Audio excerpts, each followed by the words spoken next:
Hello, everyone. Welcome to RiverCity-Media. Tonight we are with a special guest, so I won't delay very much. We want to bring him on in, but first, let me welcome in co-host Phil Harris from a vacation. I mean, that's pulling duty, Phil. Yeah, it's nice to be on vacation. Somebody's got to do it, Yeah, I work today, but that's just me. Phil, we're lucky tonight, and we want to bring him in real fast. ACC official Jeff Flanagan has been an official from several decades, and we're going to talk tonight to Jeff about his journey to the ACC. So let's bring him in. Jeff, welcome to the program. Hey, guys. Thanks for having me. I appreciate it. Glad to be here. Phil, I'm going to ask one question, then I'll come to you for some follow-up from there. But the first question, I promised mutual friend Frankie Culpepper, and he asked the question that I think most people want to know: how do you become a college level Power 5 rep, Jeff? Yeah, it's quite a journey, but it all starts in high school. I started in a local high school association, not only working high school ball, but I worked junior high, middle school, JV, Little League. So a lot of time put into on that level. I worked 11 years down in Alabama, and then I moved to Chattanooga in 1990, and I got in with the local high school group here, and worked until 96.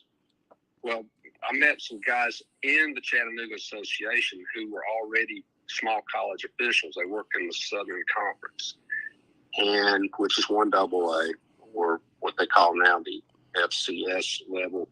And I got invited to do scrimmages at UTC, Chattanooga. And I thought that was the biggest thrill ever, was to get invited to work on the college level, just doing scrimmages. And I did that for a few years. And the journey kind of slowed down at that point, as far as getting into college, because there were several Southern Conference officials that lived here in Chattanooga, and they try to keep officials from all around the other states in the conference. And about my fourth year, in 96, they had some retirements. They had some guys go to the SEC, and so some slots opened in this area. And I had kind of done my time as far as doing the scrimmages and proving that I could do it. And I think that's part of it, is networking with other officials and proving to them that you have what it takes to succeed at doing this. And that's how it worked then.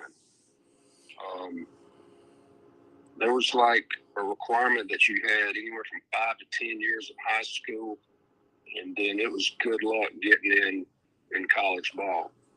It was kind of a break for me when I moved to Chattanooga, because growing up in Alabama at that time, the only schools in the state of Alabama were the SEC schools. Right. And getting in there, that was out of the question, going from high school to SEC.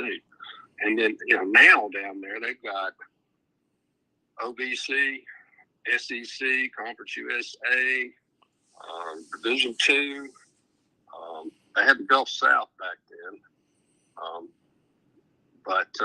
Anyway, I was asked to join to go to a scrimmage over at Wofford in South Carolina. And I was advised to go over there prepared and work hard for that scrimmage. And I got over there, and there were like 30 officials there. And I was like, what am I doing here? I'm just, one prospect. And I got out there and started working. And then all of a sudden, a man walks up to me and taps me on the shoulder. His name was Don Lucas. He was my supervisor of the Southern Conference at that time.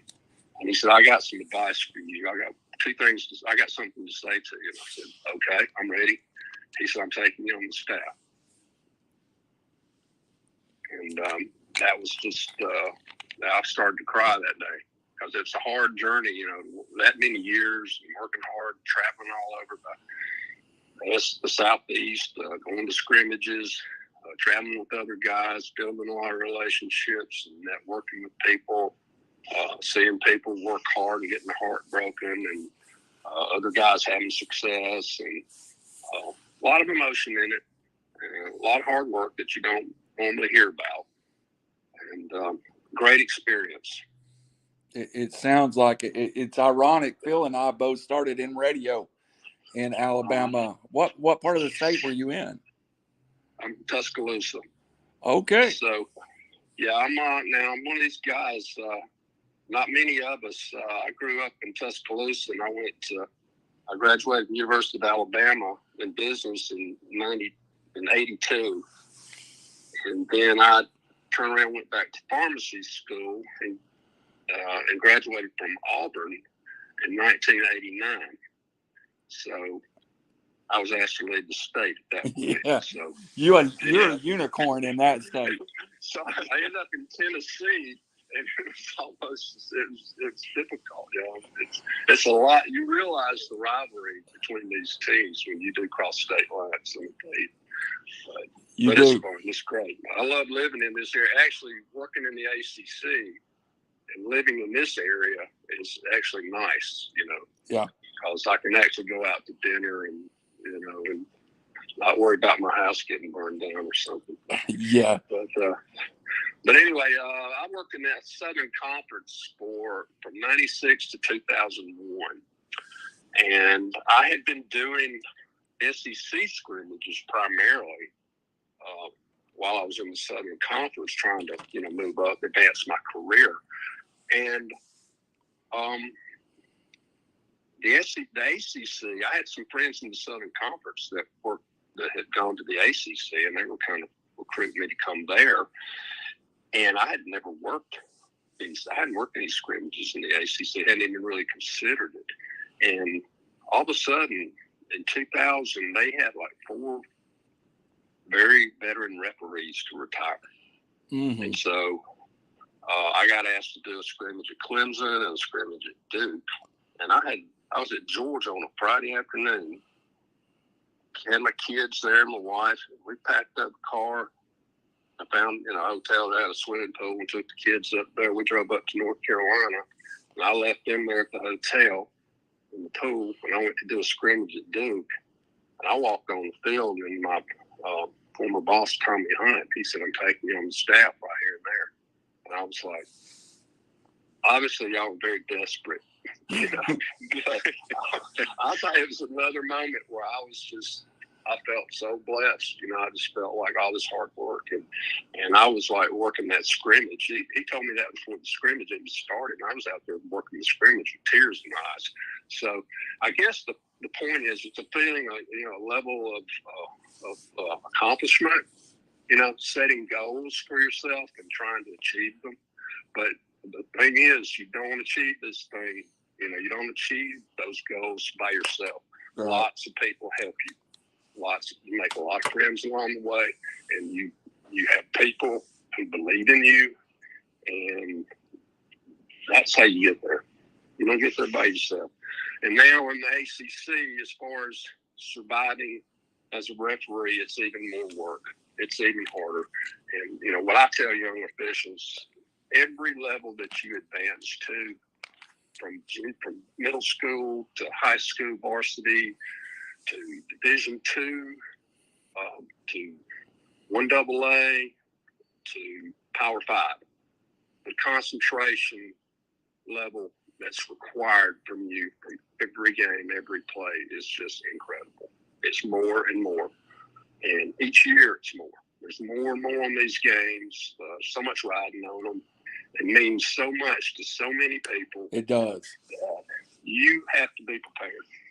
Yeah, if you don't think people care about these games, even if you work a small college game, you screw something up, you will see how many people are connected to these players the family members. Yeah. You know, how much it means to people. You know, I did the Google search you, and Phil will come to you with the next question. Jeff, in my preparation, you don't even realize how many times your name comes up on a message board here or there. And it's not always nice either. So you have to be a little bit oblivious, I'm sure. Phil, go ahead with a couple of questions, please. Well, Jeff, you know, one thing, I know you enjoy the game of football, but I know you have a job to do when you get to the stadium and you compare notes and you get ready for the job to do. But do y'all enjoy the game as much as everybody else does? You know, I heard back when TBS was doing college football games, you know, they started the early games like in the Southeast. They started those early kickoff games, 11 o'clock in the morning. And I remember them talking about the announcers. Oh gosh, what was his name? I can't remember. But they were talking about the officials. And the color analyst was talking. He said, you know what? There's no bigger fans of these teams, these players, these coaches than these officials. And we are. We're the biggest fans these teams can have. And we want them all to have success. We want them all to succeed. We get to know them over the years. You go to scrimmages. We do rules meetings with these teams. We interact with them. Yes, enjoying it is hard work. It is frustrating at times, and if you mess something up, it takes, like if I screw something up on a Saturday or get downgraded for something, it takes me till Wednesday to get myself mentally over it, you know, and getting ready for the next game. So yeah, but all in all, it's fun. I think the preparation, the hard work that you put into it, the physical part of it, the interactions you have on game day, if you can come through, if you can succeed, going through that pressure, that preparation, and making it all come together as a crew and doing a good job, not being part of the game, not even being mentioned, that's a great feeling. It is a great feeling. Yeah, I definitely so. Because, anytime the referees are not involved in winning and losing a game, because that, of course, I'm sure that's your goal, because you're there to make the game. Yeah, you're there to make the game fair for both sides. You're going to miss some. Of course, like I tell everybody, I said, if referees made as many mistakes as these kids do, then it would really be bad. I said, but anytime they make a mistake, it is, it is thrown out there. So they're under a lot of pressure. But, Jeff, the biggest thing is personalities of coaches that you deal with. Tell us a couple of things about personalities of coaches you just have a whole lot of fun with. Oh, well, coaches are under a lot of pressure. But, somebody obviously like Bobby Bowden, you saw on TV is who he was. Mm. He knew when you would get to the game. I was even a rookie. I didn't work for Florida State when I was a rookie, but I remember early in my career, he knew everything about me. He knew where I was from. He knew where I went to school. He endeared himself to me. Nice to be around. Before the game, I always had a joke. Just ask you to do the best you can. Let's have fun at this today. I remember he came to Hickson, Tennessee, and I lived in Tennessee. He spoke at a church there, and it's up on the billboard, and I saw it, and I went down and had a game. I said, Coach, you were in my neighborhood back in July. And he said, I was at Central Baptist. And I said, yes, sir. I said, I don't live too far from there. He said, Jeff, if I'd known that, me and you would have had coffee. And he meant it. He was just a good guy. Tank Beamer, always a gentleman. Had a lot of respect for what you did. Now these guys were intense now. They were competitive. But they expected you expected excellence from you. And they felt like, but a big part of it is your ability to communicate with them. And they want to trust you, you know. They want you to succeed. Nobody wants anybody to fail in this business. And the most confident coaches of all are the ones, actually, the guys that put you at ease the most. They're so confident in their abilities and what they do. They're not afraid to coach you up. Like you'll see coaches getting on officials a lot. Well, the way I look at that, they're doing what they do. They coach. And players aren't doing what they feel like they should be doing. They coach them up. Same with officials. They coach us up. That's just what they do. Yeah. But I have respect for almost every coach I've ever come in contact with. I know what they do. Their journey is very similar to ours in that they start out in small college. A lot of them start out in high school. A lot of them are graduate assistants. And then they start a journey of coaching, going through Division II, 1AA. And then they finally get their opportunity in Power 5. And you cross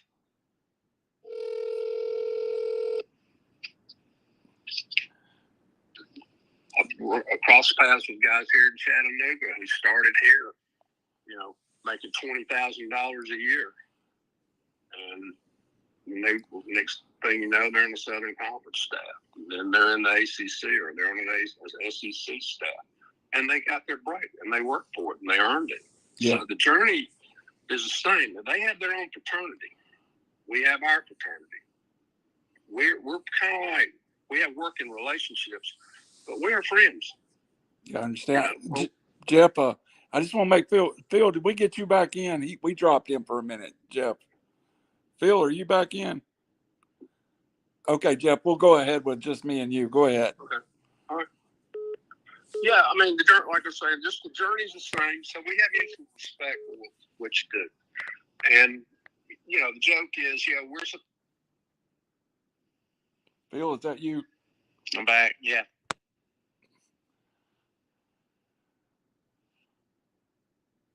Jeff?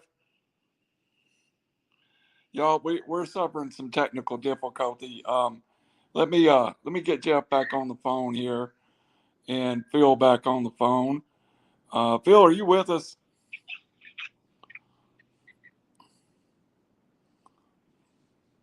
Everybody, we technical difficulty. I hate this. We knew it was a possibility. Linking two people together. Let's see if we've got Jeff. Did we get you back on here? Yeah, I'm on. All right, hold on just a minute. We're going to join Phil. We dropped Phil at the beach, and we were missing part of what you were saying. I want to get him back on. Just give me just a second. I apologize to everyone. Phil, do we have you back on too? I'm on. Jeff, we got you again, I believe. Yeah, we're back. All right. Jeff, you were talking about, we picked up with how much respect you had for these guys and their competitors. Yeah, they're just, you know, as coaches, like I'm saying, the journey is the same. I mean, these guys don't start off on a Division I level. You know, they work their way up, you know, from small college or being a graduate student or whatever. They earn it. Absolutely. You know? So we respect each other. And off the field, we're friends. At scrimmages, we're friends. You know, people are human. Some people are nice guys. Some people aren't. You know, and same with officials. Yeah. Some guys are nice guys. Some guys aren't. So you just deal with different personalities. But all in all, everybody's got respect for the game. Everybody loves college football. And everybody's trying to protect this game and make it better. Absolutely. Phil, you got a follow-up or? Yeah, Jeff, I want to ask you, when you're getting ready, how do you prepare mentally for the game coming up, say, on Saturday?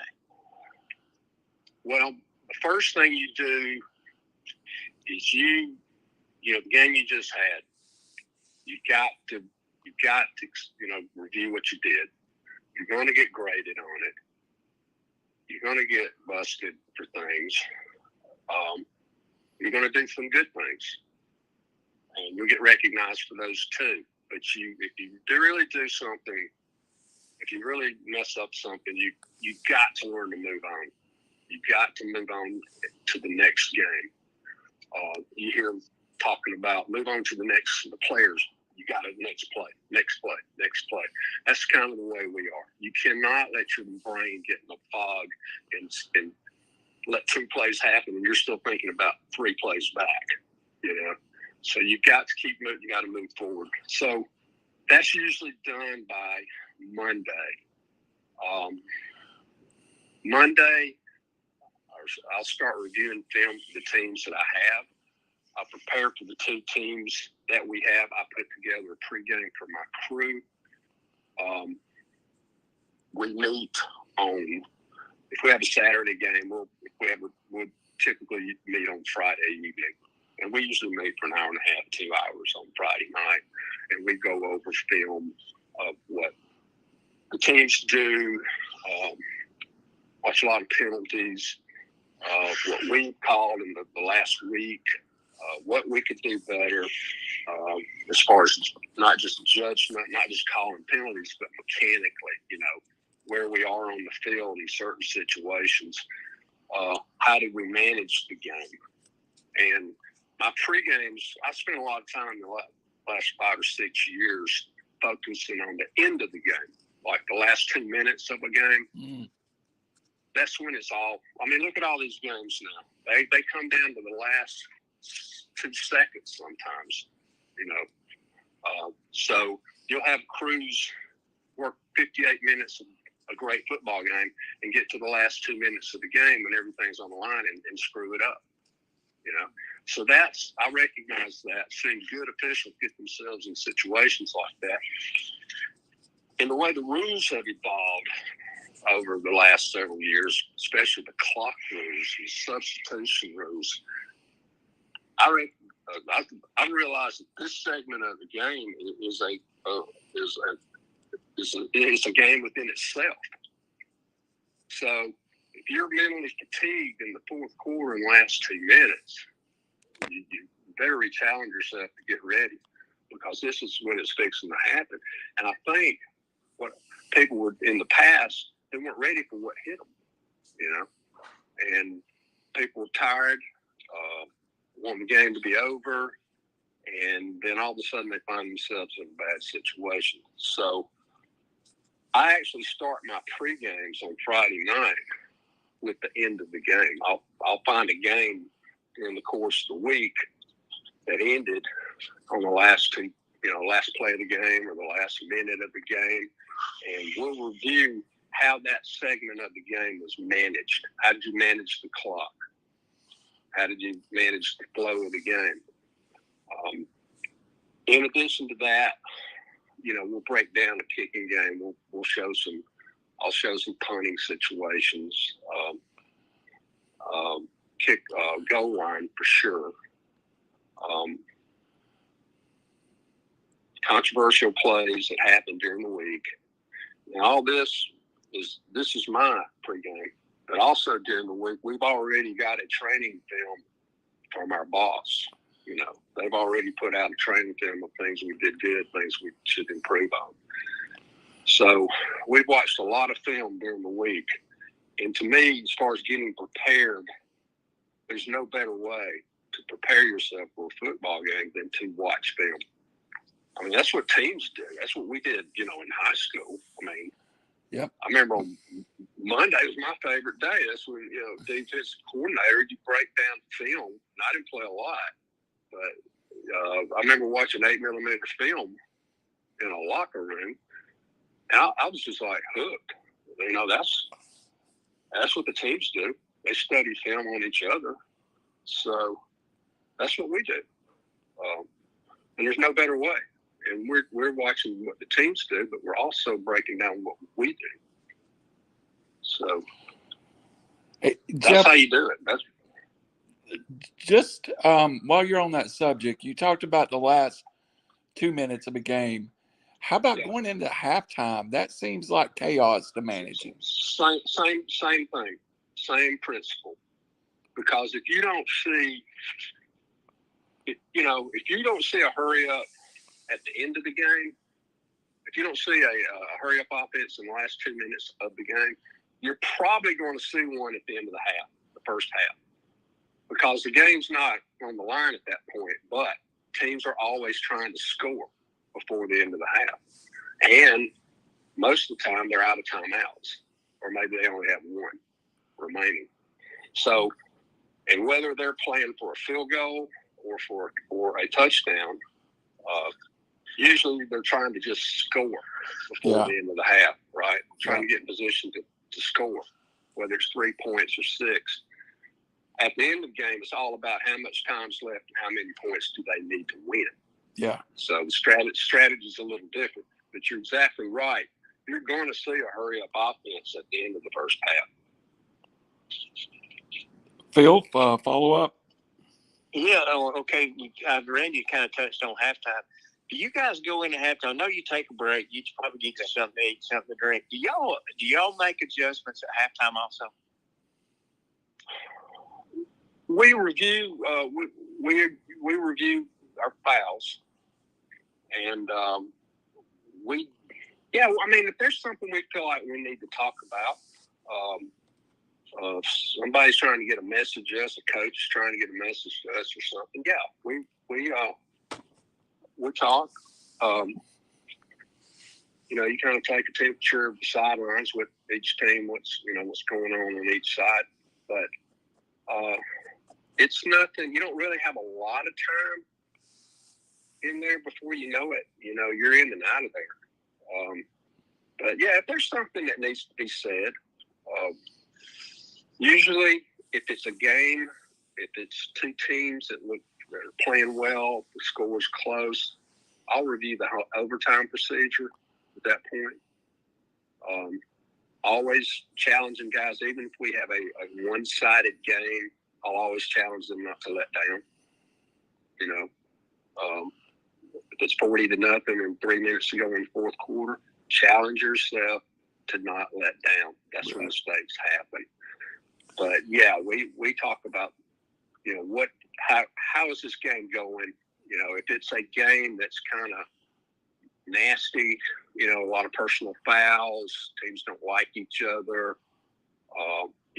We're constantly talking about let's stay on this, manage this game, manage this clock, keep communicating. I'm just kind of like a coach in there at halftime,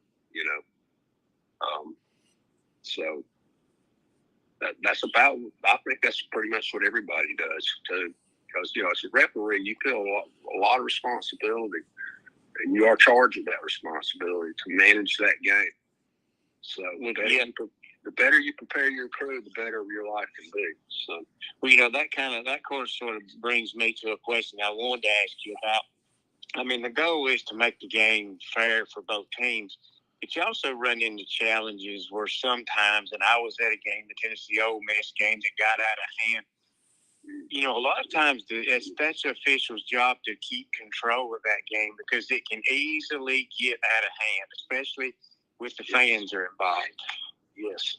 So, as far as what happens on the field with the players, what I am saying, and one thing we do in the pregame, let's be great dead ball officials. Let's diffuse situations, hopefully without throwing a flag, but be very aware about what's going on. Knowing, the week before what the two teams and what's riding on this game has a lot to do with it. Not as far as teams like fighting each other or anything, but the emotions are high, right? So, especially around, like, say, week 7, week 8, there's some teams that are trying to get to 9-10 wins and got over the legit chance of doing it. That's a big deal. Other teams are fighting to get bowl eligible and don't have many games left to play, to get there. So you have to consider the emotions. But during the course of the game, yes, we're constantly diffusing and managing the emotions of the game with not just the players, but the sidelines too, the coaches. That starts with good communication, having respect for each other, showing that you have confidence in your abilities and that you can do your job, you can handle this. That comes with time, though. That's not gained or earned immediately. But constantly officiating during the periods of time that the ball is not live, right? So between snaps, we are officiating. We're managing dead ball situations, not letting a personal foul happen, not letting somebody get away with a cheap shot.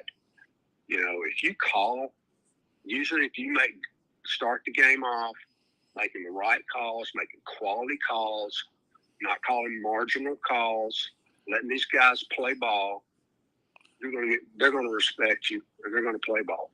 They're going to recognize that you know what you're doing. You're letting them play, and they'll play. And if you penalize them, they know they did something that deserves it, usually. But as far as like that situation you're talking about, things can get out of hand. It happens. You see it somewhere around the country every year, and I don't know who can control that. Yeah, it just happens. But I notice a lot of times I'll watch officials. Some people come to the game just to yell at officials. I have to tell my wife sometimes, I say, watch the game, watch the game, watch the game. Don't worry about that. If you're good enough, you're going to win anyway. But a lot of times you'll see two players kind of scrap, and you think, oh, that should have been a penalty there. But a lot of times the official will walk up and walk in between them and have a word or two with each one of them, diffuse the situation, and you don't have to call a penalty necessarily every time. Exactly. And that is deliberate. That's intentional. We try to do that. But there are times that are, if there are things we can break up, yeah, but there are times that it's mandatory. It's not an option. Yeah, if they throw a punch or something like that, you've got to. Unfortunately, sometimes they always say it on TV. Well, they always miss the initial. The guy that threw the first punch, they always get the guy that threw the second. Yeah. And I've learned a lesson from Coach Al Groh. It used to be at Virginia, and you get in a situation. I used to offset personal fouls. Guys would get into it, and if I thought it rose to the level of foul, I would offset it because I thought it was a great way to control the game. And it usually works. The guys, you offset them. They both get a foul, but they offset them. And he really got on to me about, you really should just penalize the initial offender. If you penalize the initial offender, justice is served.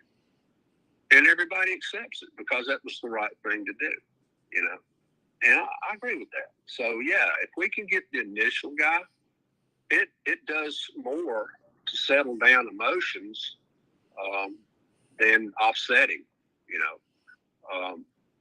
because justice is served. That's fair. Good point. And people tend to accept that. That's just what I've learned. So, Phil? Anything else?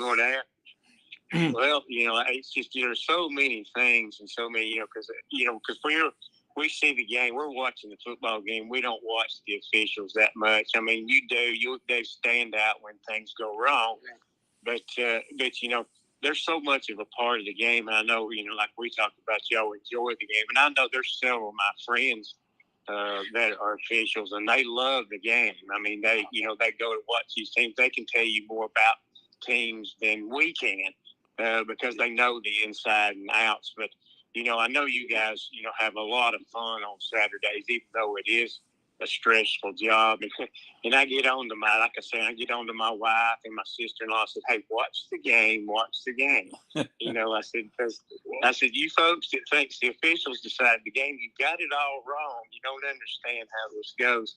It's kind of comical sometimes, but I always like it when the officials are not noticed, when they're not a part of the game. Absolutely. Well, that's a point. That's another reason for the preparation.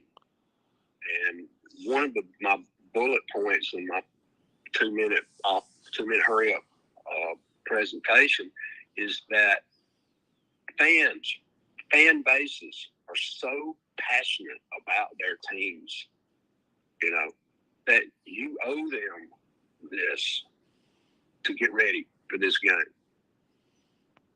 The game deserves your preparation. You have to be ready for this game.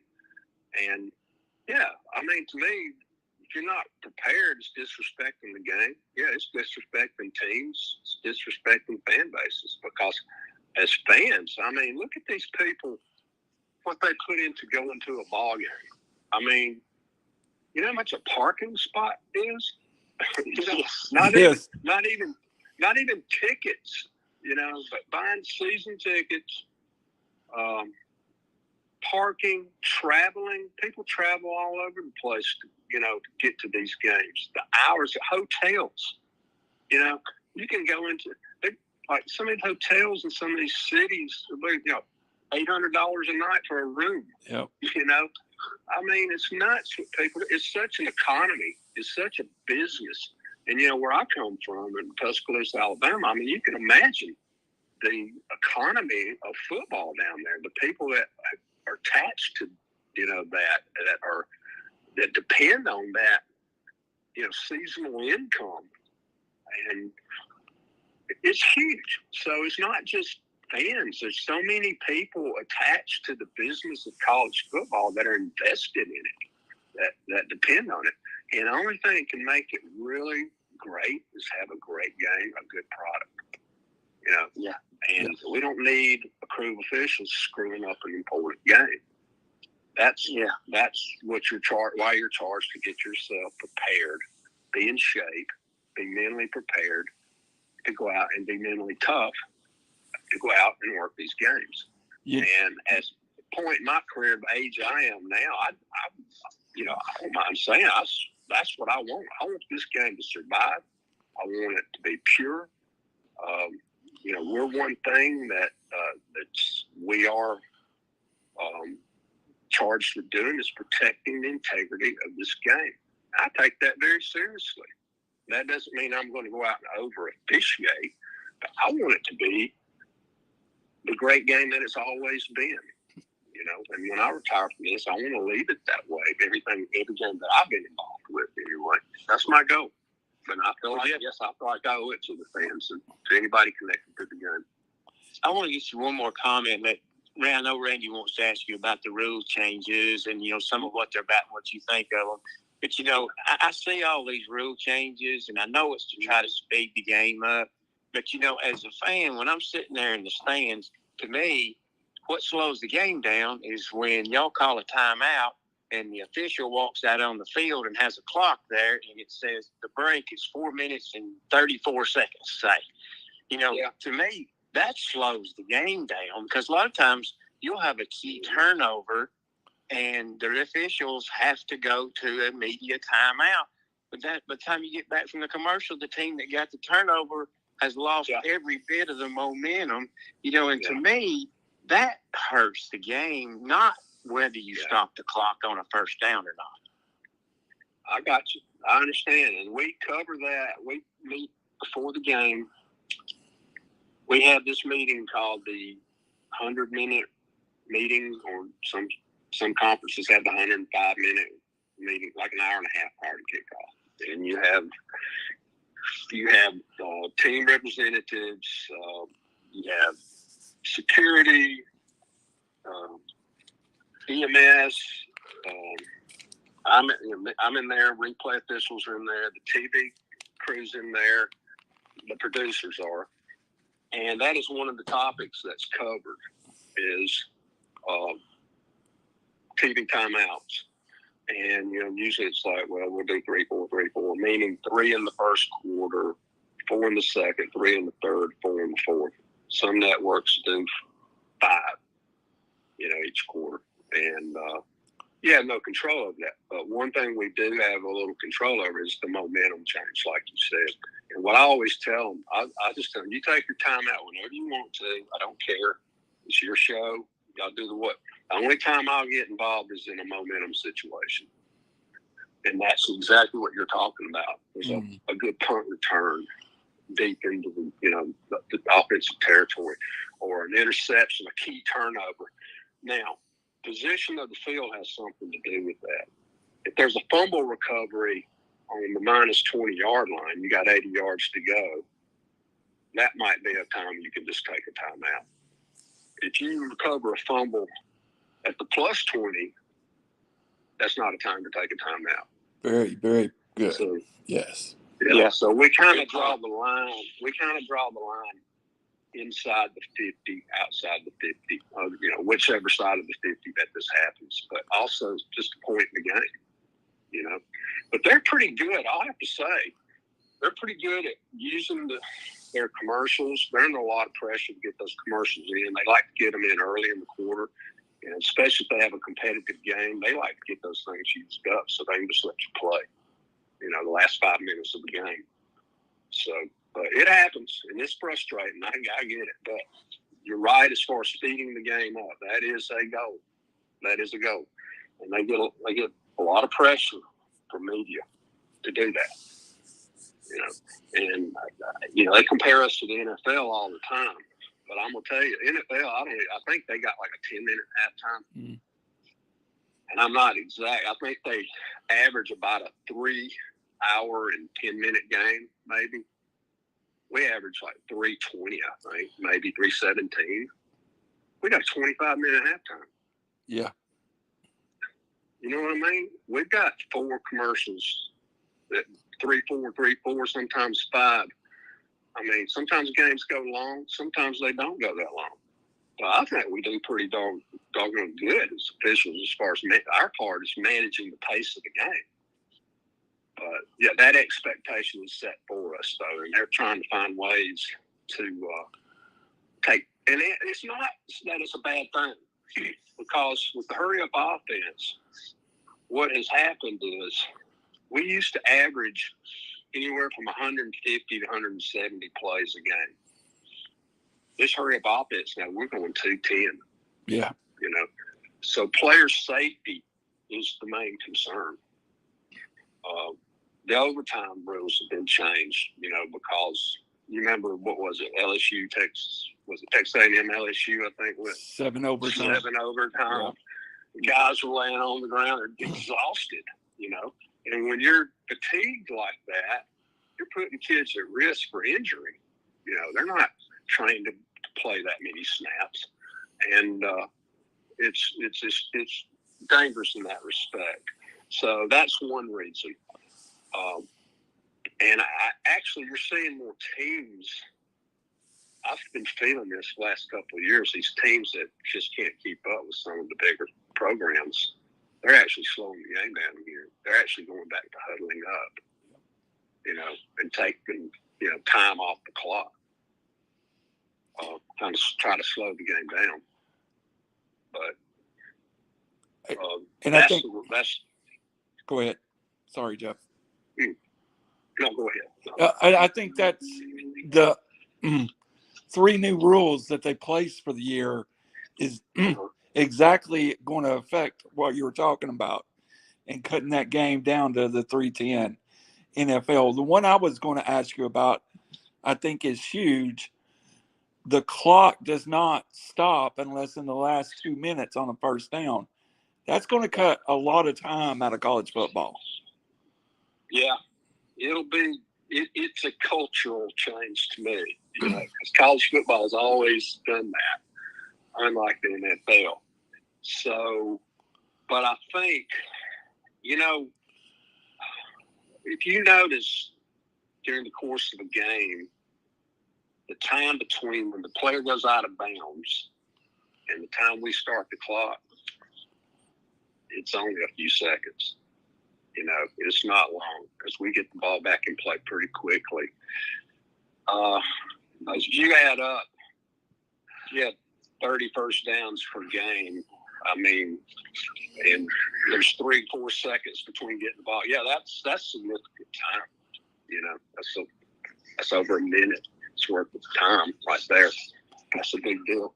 So I see the reasoning, you know, but you know, I'm also thinking about those fans who've driven 300 miles and spent all that money, and they want to see a game. You know, they don't want to just, you know, fly by. You know, but I mean, you know, we'll see. That's what the rules committee's all about. They've researched it. Now, I'm gonna tell you, these guys do their homework. They do their stats, and they know before they pass a rule, they put some thought into it. So, you know, and my job is just to enforce it, and it'll be. I think it'll be okay. You know, yeah, I think it'll turn out to be better for the betterment of the game. I think it's gonna be okay. Yeah. I don't think they would put a rule in like that if they really thought it was going to, you know, hurt the game. So we'll see. You know, got to be open-minded about it, roll with it, and if they want to change it in the future, they'll change it. You know, but right now, you know, we'll see. I think actually they're giving us some guidelines on when to put the ball in play. So we're not just going to start the clock. I mean, we've got to get the ball down pretty quickly. So hopefully we won't lose too much time. The other, Jeff, I think fans will notice more than anything will be no more consecutive timeouts. And you think of this like at the end of a game situation where you're trying to ice a kicker or, you know, something that a kicker trying to make a big field goal. You can only call one timeout in a row now, if I'm correct. That is correct. Each team, one team cannot call 2 consecutive timeouts back to back. And if you're the offense and you call timeout, you come out and line up to kick the field goal, and then the defense wants to ice the kicker and calls timeout, then the offense cannot call timeout again. Yeah. Or the defense cannot call timeout again. I kind of think everybody's okay with that rule. I mean, you're talking about slowing the game down. As a fan, that was one situation I wasn't a fan of. You know, it was all these back-to-back timeouts and stuff. You know, I think it's fair and it's fine. Just 2 timeouts back-to-back, and chances are they may take a commercial too, you know, or something. So I mean. Yeah, I think that's good. I personally think that's a good rule. Yeah, they've been talking about that. They've been talking about that for years. So no more untimed downs if a penalty. Now, correct me on this one, Jeff. If the penalty occurs in the first or third, there's no untimed down. Well, yeah, we're not going to extend the period anymore for a live ball foul. You know, if there was a penalty during a down in which the time expired during the first or third period, we would extend the period for one play. There's zeros on the clock, but we would extend the period for one play. When that play was over, then we would change ends. We would end the quarter. Now we're going to end the quarter, and we're going to assess the penalty to start the second or the fourth quarter. I love that. I've never understood. I think that's a common sense rule to me. Yeah, but that's been a rule forever. You know, and, you know, finally, yeah, it is. Now, a dead ball foul is different. That will be carried over. You know, that's not when you extend the period for anyway. That would be carried over to the next period regardless. You know, so like the end of the half, right after the half, there was a dead ball personal foul that would go to the kickoff in the second half. You know? Well, Jeff, but yeah, sorry, go ahead. I didn't mean to interrupt you. No, go ahead. No. Jeff, I have a question that's from our friend Frankie Culpepper again. Yeah. And I'm intrigued by this one because I looked up, as I said, I Googled and saw some of your games. I intentionally watched some of your games. And you're in great shape. What do you do to maintain that, to stay up with these young people? We're talking about shortening the game, but you're 3 hours and 30 minutes now. I go see Frankie at the sports bar, okay? I spend a lot of time with him.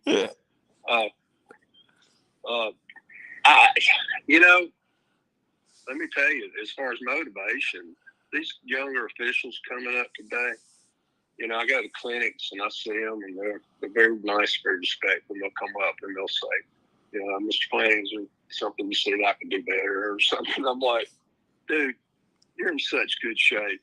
You're so good looking. You're so smart. You're so well spoken. You make me look bad. You need to develop some flaws, man. So all I've got at this age, I'm hanging on. But I want to give my guys on my league something to work towards. I get the questions occasionally. How long are you going? And it's like, well, if I can still do it, if I look the part and can still think and manage a game, some people never thought I ever could. But I mean, I try. I tell you, the biggest thing is just diet, changing eating habits, and if nothing else, walk. And at this point, I've changed kind of training habits. I don't do like weight lifting so much. I do more weight resistance. I don't run as much. I jog and walk, getting heart rate up, start getting heart rate. But you just need to find just something that works for you. And I honestly went to like YouTube for exercise for people appropriate for my age, and I found exercises that work for me. And my goals are simple. I just want to, keep the weight off and be able to walk pain free, instead of, having all these nagging injuries, hurting myself, from training or something. But I just got a set of weights, things that I do in the weights ring. I do, like I said, some heart rate, running and jogging and walking, and watching what I eat, man. Sugar is the big thing. You can stay away from sugar or keep it, it's like everything else, it's moderation. Excellent. But, that's it. Yeah, a lot of bad things happen when it comes with sugar. That's kind of like what you're talking about. Mark Martin in auto racing prolonged his career for a long time just by staying in shape. Of course, that's telling our age, but, he prolonged his career for a long time. But, Jeff, I want to ask you something.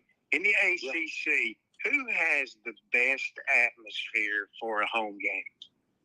Oh, God. It goes from year to year. They're all, what I love about college football is that every campus has its own tradition. It has its own culture. And, some stadiums aren't as big as others, but they're just as passionate and it's just as much fun. And when a small team, say like Wake Forest, when they're having success, and they have a stadium that's about 40,000, I think, maybe 50. And, when they're playing good, I was there one night on a Thursday night, and they beat Clemson on Thursday night ESPN game. I mean, that was one of the best atmospheres ever because that fan base was so excited that their team was, winning. That's back when Coach Grove was there. Yeah. But let me just tell you, Florida State, when they're playing good and they got that thing rolling, when they're playing Florida State and Miami at Tallahassee, that's a big-time atmosphere. Clemson, great fan base anytime they're playing. But whenever they're in, they've got a big game going on there. It's rocking there. Miami, unfortunately, we're playing a pro stadium down there. They have some good fans, but they don't have good attendance down there. Unfortunately, I wish we could get that place, filled up. I think they have future plans, maybe trying to get a stadium on campus. You know, right now they have to drive up to Fort Lauderdale, I think. But I remember Virginia Tech, man. When they play that Inner Sandman, and, you know, man, that's my favorite. Dude, when they're playing good, that place, that Virginia Tech fans are such a good fan base. They're so loyal. They love that football team. The campus is beautiful, and they support that team like crazy. It's a great atmosphere. And I'm going to tell you, North Carolina State, you know, I've been in the Syracuse and the Carrier Dome, man. That place is rocking. You know, so, I mean, all these teams, a lot of it depends on when they're playing good, and they have a chance to be bowl eligible or go beyond and getting close to 10 wins or whatever. Man, it just brings the people. It brings the passion. And so every team, every university has its culture, and it's always fun to watch that and always respect the passion that they have. We do Notre Dame, and we also do Army.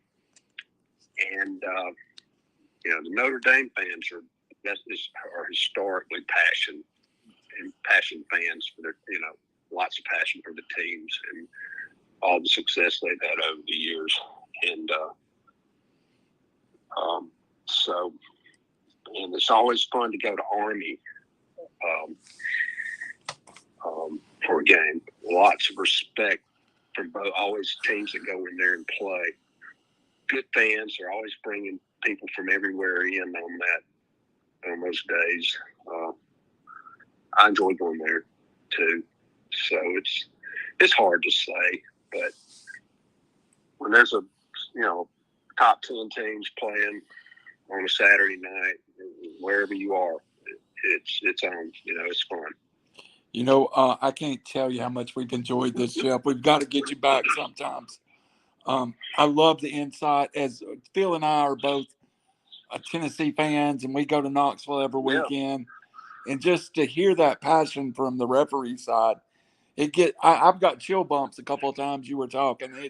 It's wonderful that we have referees and officials and, you know, that care that much about the game. And thank you for that. Well, thank you. I mean, if that's anything's my role now is, you know, I'm going into the mentor stage here, you know, and that's one thing I try to get across is how much this game means to people. And, absolutely. And how important it is to the economies of communities.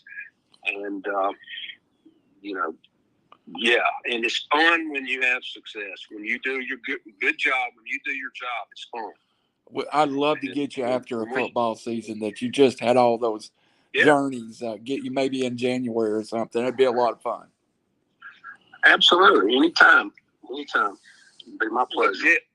Well, Jeff, you know, it's got to be a lot of fun, and, you know, and me and Randy wants to get toward this. It's got to be fun to go to work, doing what you do, and then get to enjoy what you do. It's not a job. You get to enjoy the work you do. I feel very fortunate every day when I wake up that I'm still on a college staff. And a lot of people would probably agree with that, saying, yeah, you are lucky, you know, based on your performance. But I do feel very fortunate to be part of such a great game and a great group of people. A lot of people, I have friends that I love and I've made friends in this business, and no better people, no more professional and honest and good people in this business and hardworking, and, you know, I feel proud to be among those kind of people. So, it's a radio that I've been in for years. It's relationships that will last a lifetime. Oh, you got it. That's the most meaningful thing. And you know, if you can get from the teams and the players and the coaches, if you get a little of their respect from them, if you get some respect from them, it makes it all, you know, because you have to earn that. And that makes it so worthwhile. Well, Jeff, we appreciate your time and welcome back anytime. Phil, you got anything to close us out? No, I've enjoyed the show. Learned a lot about officiating. I kind of look at it a little different angle now. Yeah, you've educated us, Jeff. Thank you very much. Well, wish you luck too, and thank you for doing this. And I think it's great what y'all are doing. And I guess the anything I wanted people to really know is that we do care. And I think people will know that now. And again, Thank you. we're gonna hit you up again to come back. And thank you for your time. Anytime. Thank you. Thank you, Jeff. Appreciate it. Okay. Jeff Flanagan, ACC official. We're going to take a little break here on River City Media, and I'm going to reset for our second guest here. Phil is joining me back in. Phil, that was a great interview. I really enjoyed that. Oh, yeah. I think he was starting to really get comfortable and start, sharing more stories. Because kind of when you start out, you got to sort of, I don't want to say anything to make nobody mad or step on anybody's toes, but, because we're not going to do that to him. But I think it's more and more as he was able to share stories. I'd love to hear some of the stories of happenings during ball games, especially things that are comical and funny, because good and well these coaches are full of one-liners. And, and sometimes I guarantee official has a hard time keeping a straight face with some of the things they hear. Yeah, I'd love to have him for 3 hours. That was such a pleasure. But we will get him back. I promise everybody. I've already texted him a date in January, Phil, so we can have him back. But Phil, while we get our next guest lined up, I'm going to put us on commercial. We got some commercials to run, and you just hang with us, and everybody hang with us a minute, and we'll be right back with Sam Evitts from Sequatchie County. Chattanooga, when you call, we answer. Now, we're calling on you. Vote for Davis, Kessler & Davis as your best personal injury law firm at bestofchat.com. To get a long one going, and I'll call Sam. Okay. All right.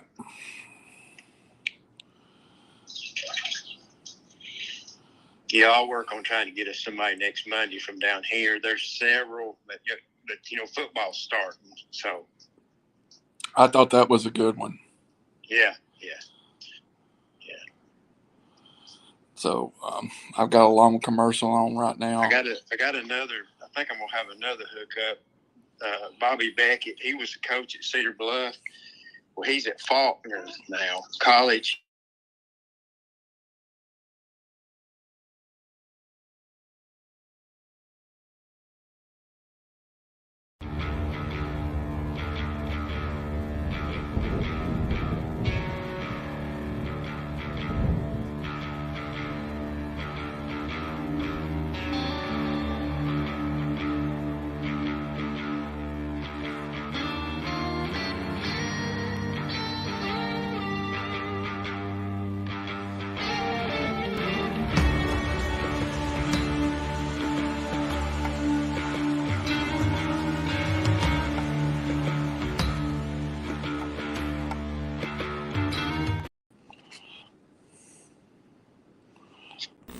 A strong football team doesn't just happen by accident.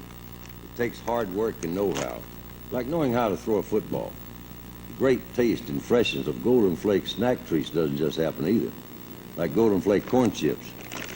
It takes Golden Flake's special blend of corn to give the Golden Flake corn chips their great tasting flavor, and Golden Flake's fast delivery to make sure that corn chips are crunching fresh every time. Or take the Golden Flake cheese curls. They are just cheesy enough with a perfect crunch on every bite. Just as there's more than one way to throw a football, there's more than one way to satisfy a hungry appetite. That's why Golden Flake has a team of snack treats to make sure they have the snack treat that will satisfy you. Buy Golden Flake. And remember, the Tide develops the know-how when it comes to football. But Golden Flake has the know-how when it comes to snack treats.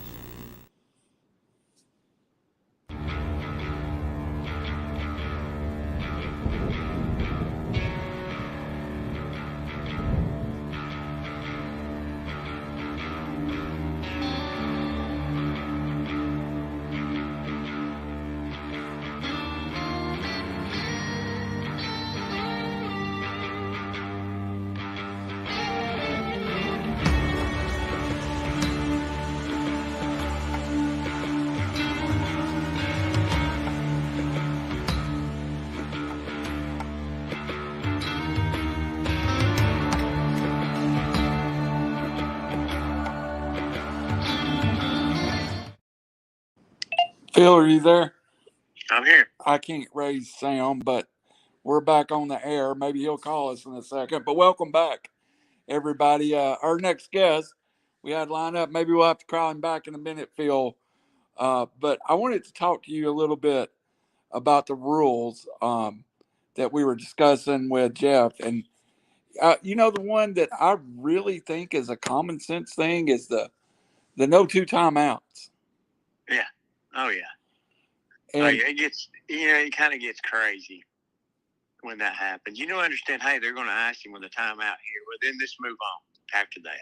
Right. Yeah. Absolutely. So we were supposed to be. Because fans are tired and kids are tired. Absolutely. Yeah.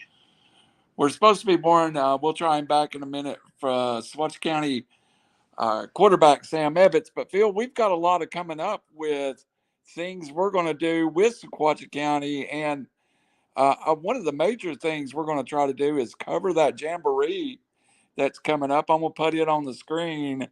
That's going to be September the 11th at Sequatchie County, Whitwell, Howard, Grundy, Bledsoe County, and Ray County. Should be a heck of a night.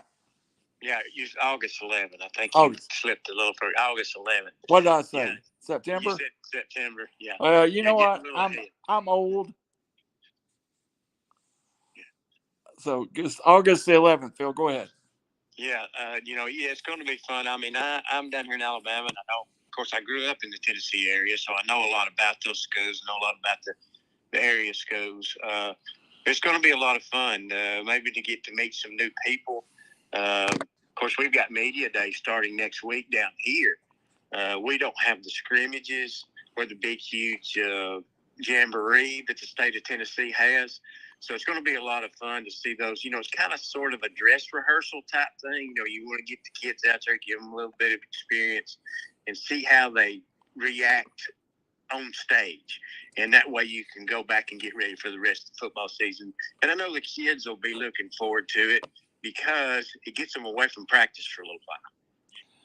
Yeah, I just got a text. Our next guest saying,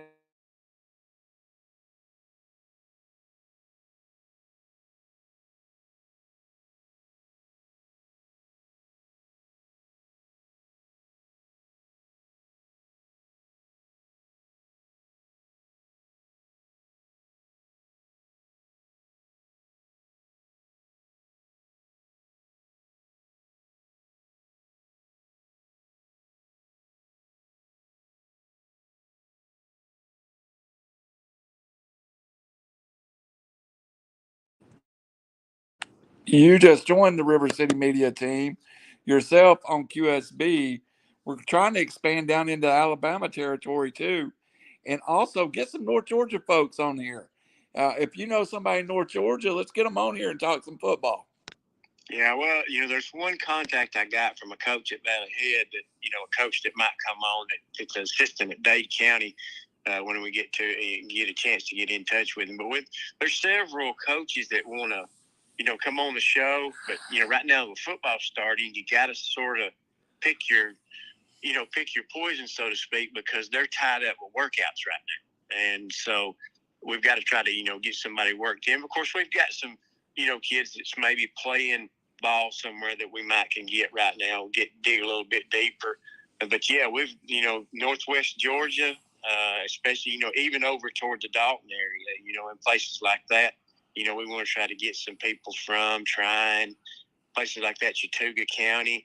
I know I would want to try to get in touch with Coach Paul Ellis, who is an assistant coach. I think he's the offensive coordinator at Chattooga County. So maybe try to get him on sometime because his son has just got an assistant job, assistant football coach. He graduated from Jacksonville State and is an assistant now at Valley Head. So it'd be nice to get Paul back on and, kind of catch up with what he's doing now and talk about his son, who's now in coaching. There's several ideas we've got. It's a matter of, getting them lined up when we can get them lined up because everybody is so busy after the 4th. Yeah, absolutely. And we thought Sam would be off the field by now, and of course he's not. It's going to happen on live radio or podcast. And the thing about it, everybody be patient with us because we record live. If we were recording now, we could pause it and get Sam 15 minutes later, but we put out everything live and then it goes to YouTunes. So we've got to have everything together and kind of do it like a radio format, Phil. Before I let you go tonight, we'll wrap it up after such a great interview with Jeff Flanagan. I wanted to go back to something and ask you about. He brought up a point, and you or I experienced it, where that Tennessee Ole Miss game, and you brought it up in name, and he kind of dodged. I don't think he wanted to criticize the other officials, which I understand, and he probably didn't see the game like we did. But when the teams and the team fighting gets out of control, and in this case, kind of some shenanigans. Explain what you were talking about, how the ref kind of could have controlled that a little better. Yeah, well, I didn't want him to, actually comment on it or anything like that. I was just making reference to, because most games you go to, the officials keep control of the game, but every once in a while they lose it. And I was there that night when Tennessee played Ole Miss. And, of course, when you read social media, they were talking about how Tennessee fans was throwing things on the field. Well, that's true. That's what happened, and that's dangerous, and it shouldn't happen. But what led to that was, what people don't know, is the officials lost control of that football game. I mean, I sit there and watched it, and you don't want to ever criticize officials, but when they lose control of a game, they deserve to be criticized. Now, if they make a bad call, it's going to happen. But you can't lose control of the game, and that's what I was upset about, because what it led to, Ole Miss fans were throwing, and they were in the upper deck above our band. They were throwing stuff down onto the band. I saw it happen. They were just chunking stuff down onto Tennessee's band. Well, then when a couple of bad calls happened, the Tennessee fans, that didn't, because it didn't go that way, it didn't go their way, started throwing stuff down on the field. And part of that is because it was a game that lasted about 4 hours long. Yeah. So fans were frustrated. They were tired. The kids were tired. I know the officials was tired. But, when the game got out of hand, it got ugly. And, and everybody needed a smack in the face. Ole Miss folks, Tennessee folks.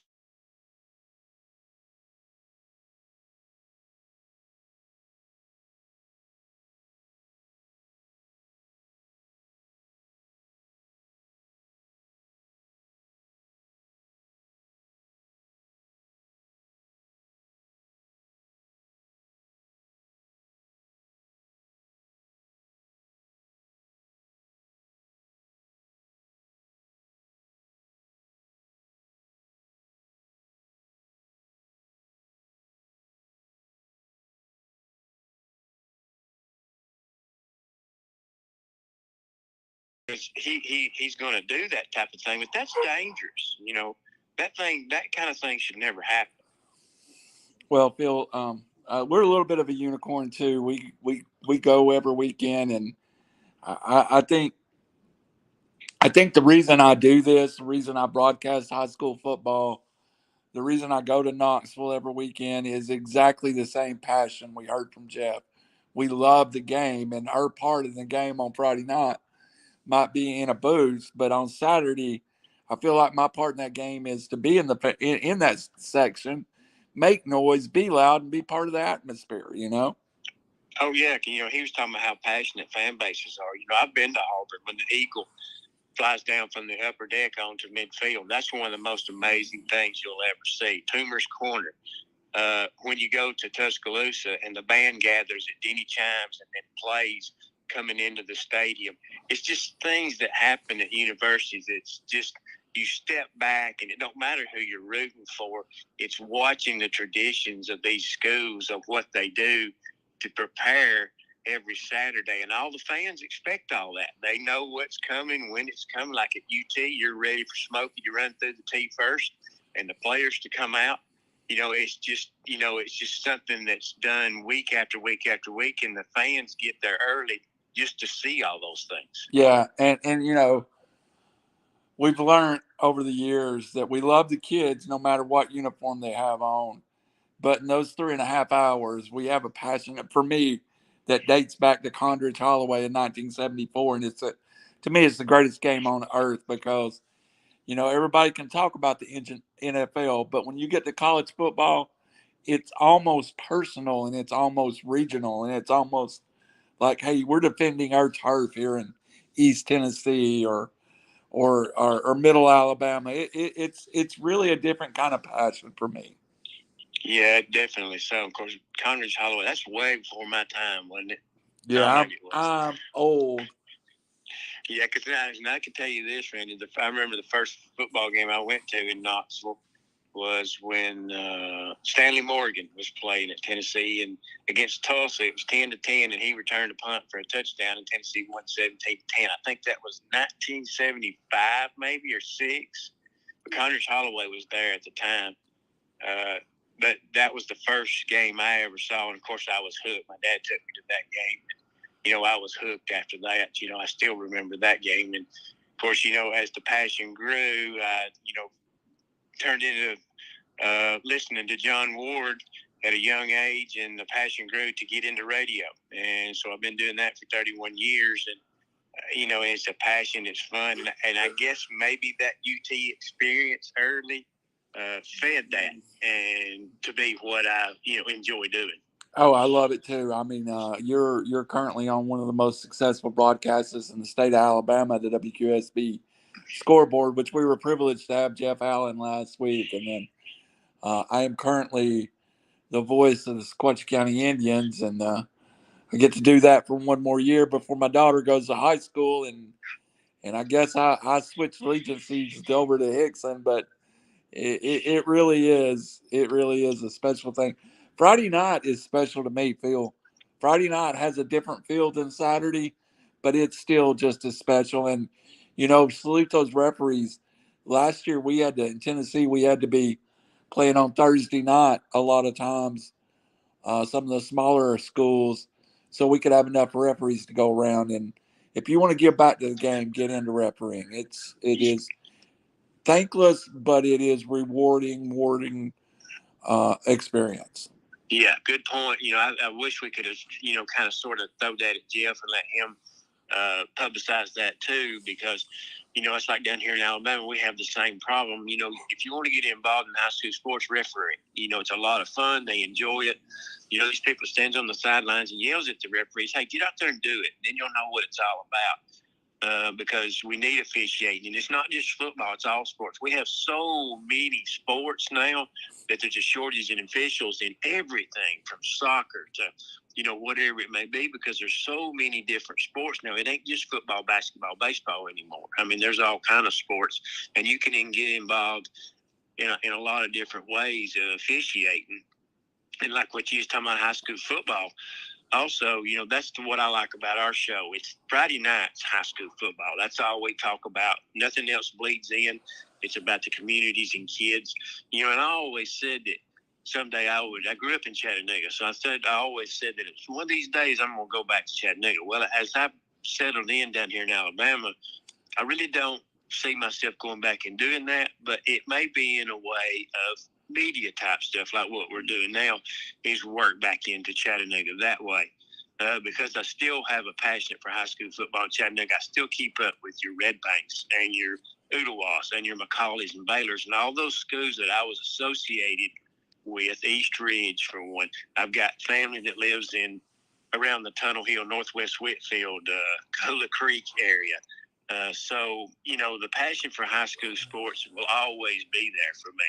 And so spreading out on this show is a wonderful thing. And I even, even though we're in the Sequatchie Valley, even when I lived in Chattanooga, I kept up with what was going on over there. People going to a Tennessee football game, we spend our drive up exchanging scores usually because you're in Alabama and I'm in Tennessee.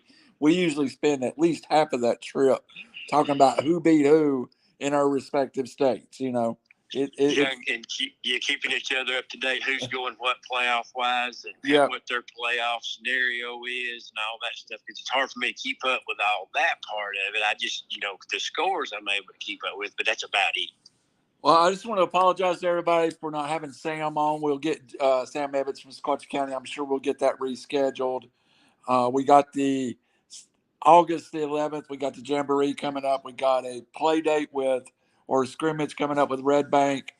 I believe y'all are in week 0 this week in All-Star Week in Alabama, Phil, and then you come back and you go live. And for all the people that listens to the Sylvania Football Show here on RiverCity-Media, we'll be back next week with Coach Tyler Van. And Phil, we're coming back. And then the week we're back, Wing Fest is the next week, and that's always my sign football season's here. Yeah, and of course, you're talking about, we got media days coming next week. Tuesday, we will be at Etowah County. Thursday, Marshall County. Friday, DeKalb Jackson County.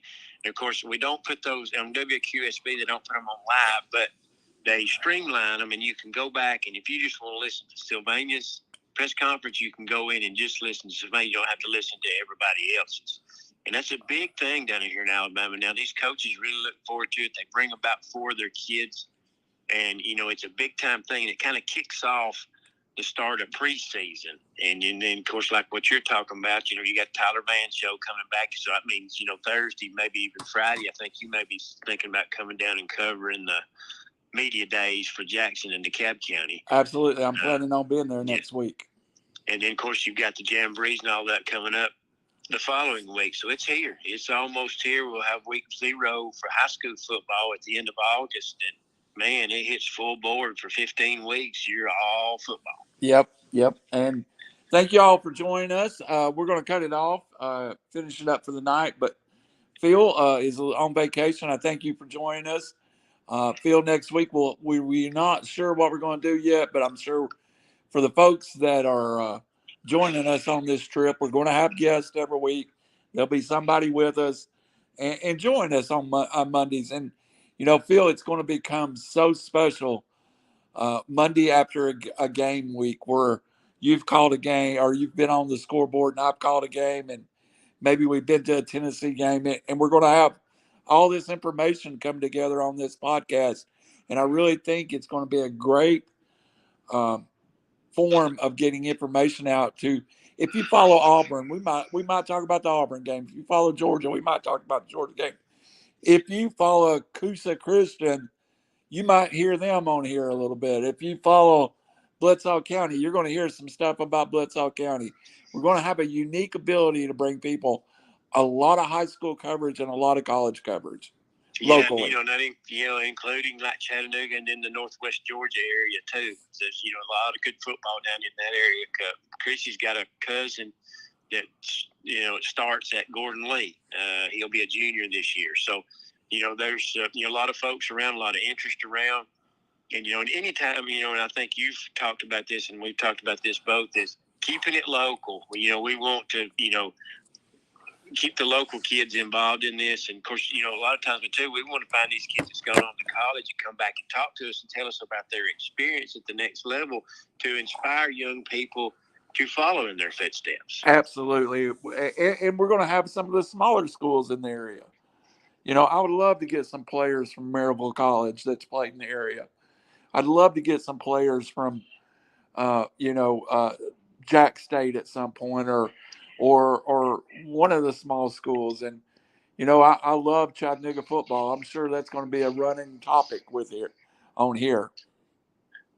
Yeah, definitely so. Yeah, because Chattanooga's one of the few the playoff series teams around here now. Jacksonville State is now Conference USA, so they've built up to bigger things. But that's going to be exciting for football down here in Northeast Alabama. Is Jacksonville State getting into that bowl series? And they're going to have some good folks come in. I know they signed a home and home with Southern Mississippi. And so they're going to have several games on that is going to be during the week, like on Tuesdays and Thursdays. I think people are planning to go down and see them during the week because they're going to be on TV, but it's going to be at home against quality opponents. So, yeah, anybody around the area we want to try to touch on. Well, because there's a lot of interest, and they don't get the big media coverage like the SEC does. And we've had more contact with Georgia Tech than any college around. And, it's amazing. You know, Georgia Tech's a major university in Atlanta, but they may not have the same media coverage that Tennessee or Auburn does. And it's, you know, we've had CP3 on here several times, and it's great to hear a young man with great success, freshman All-American, Phil, that grew up in the Atlanta area that just happens to play at Georgia Tech. So it's a great story to have. Definitely so, yeah, because, yes, they don't, unless they're just winning, they don't get much notoriety. They kind of sort of get pushed to the side. You know, they're little brother to University of Georgia naturally, but Georgia Tech's got a rich football tradition and has for years. It's just they're now over in the ACC, and you just don't hear as much about them as you did when they were playing SEC schools. And yet they really turned it around last year, went from a 3-9 season to 5-7, played for a bowl at the end of the year, come up short. So it's my favorite ACC school. I mean, I on my TV, there's two teams set to record, Georgia Tech and Tennessee, but we could talk all night about college football. Phil, why don't you get on vacation with your lovely wife and enjoy yourself? Yeah, we will, and we'll look forward to next week, and we'll do it all again. For Randy Cunningham and for Phil Harris, this is Beyond the Booth. Thank you for joining us.